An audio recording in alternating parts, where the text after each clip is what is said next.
All right, let's turn our attention now to today's first news analysis. You know, humans have grappled with predicting earthquakes for centuries. It's not an exact science, and it seems no matter how sophisticated technology gets, the Earth has a strange way of outsmarting it. Now, scientists and non-scientists alike have studied animal behavior and changes in the weather, as well as an array of scientific instruments to beat the odds. But they've all come up short. But nobody, yes, nobody, has succeeded in reliably distinguishing between the waves of energy that herald a great earthquake and harmless rumblings. Well, having said that, talk of getting rid of China's Seismology Bureau is increasing because of growing frustration over the number of deadly earthquakes that have struck the country. But is that the agency's fault?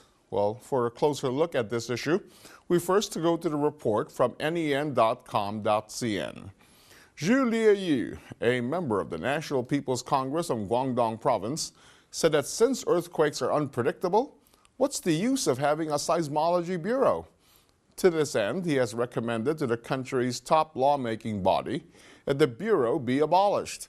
He suggested that the government set up an Earthquake Administration Institute to research on earthquake conditions at China's Academy of Sciences. Many netizens seem to agree with him, as the thought of abolishing the Bureau has been around for some time, since the underreporting of the 1976 Tangshan earthquake, to be exact. Now, the Bureau's budget last year was 4 billion yuan, or around $650 million. Reports say only 0.1% of that amount was used for earthquake prediction, 10% for seismic tracking, seismic information transmission and management, and post-earthquake rescue work. However, more than 60% allegedly went to official receptions, vehicles, and overseas trips and employee housing. Research shows that earthquakes are impossible to predict, that research on predicting earthquakes is futile.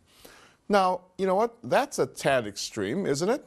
After all, while it's virtually impossible to predict when earthquakes will strike, research is needed to improve infrastructure in areas frequently hit by quakes to make them quake-proof.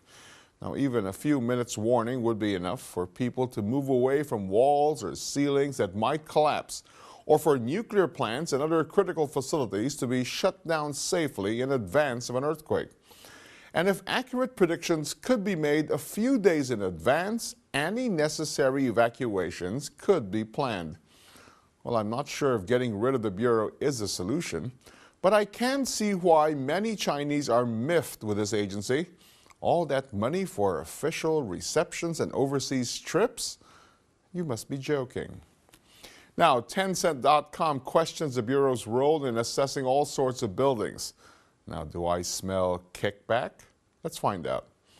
The Bureau is tasked with seismic safety evaluation. Chinese law states that only 4 kinds of construction projects should undergo seismic safety evaluation: major national construction projects, major construction projects which suffered structural damage caused by earthquakes, nuclear facilities, and major construction projects that are of great importance to provinces and regions.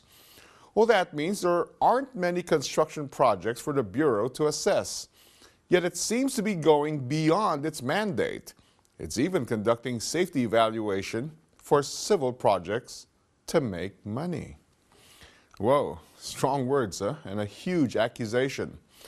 And there's a conflict between the first report and the one from the China Economic website with regard to clamor for the Bureau's abolition. More internet users say China needs the Bureau. After all, the Bureau supervises earthquake emergencies and scientific research. One netizen said, quote, "You can't abolish the Bureau. It has done a lot of work, including earthquake forecasting and geological services."